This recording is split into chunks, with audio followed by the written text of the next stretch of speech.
we start going into this tunnel, and it's kind of low. Like you have to hunch over to go inside, and there's pipes running down the right side about shoulder height. So you're kind of hunched over, moving down this tunnel. It's really awkward. Moving fast isn't a great idea. You could hit your head really easily.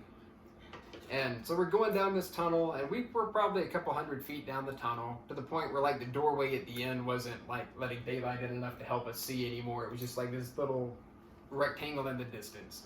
And our friend David got spooked by the whole thing and just said he didn't feel right about it. He was going to stay by the door. We were going under an old structure that we knew was crumbling to pieces. It didn't make, bad sense to have somebody stay outside. So we're like, okay, we didn't give him too much crap about staying behind. Pussy. I would have called this man pussy. Well, we get going on down the tunnel, and like I said, we get a few 100 feet in, and me and Thomas both just stopped.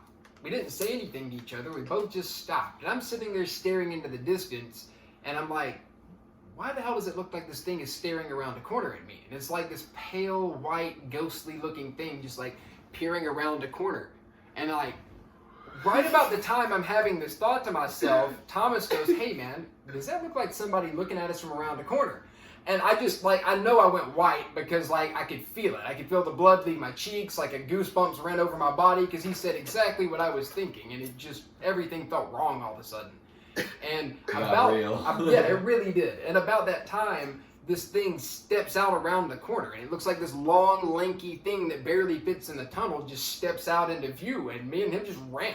We just, as best we could down this tunnel, just took off running for daylight. Told David to go, we just took off running.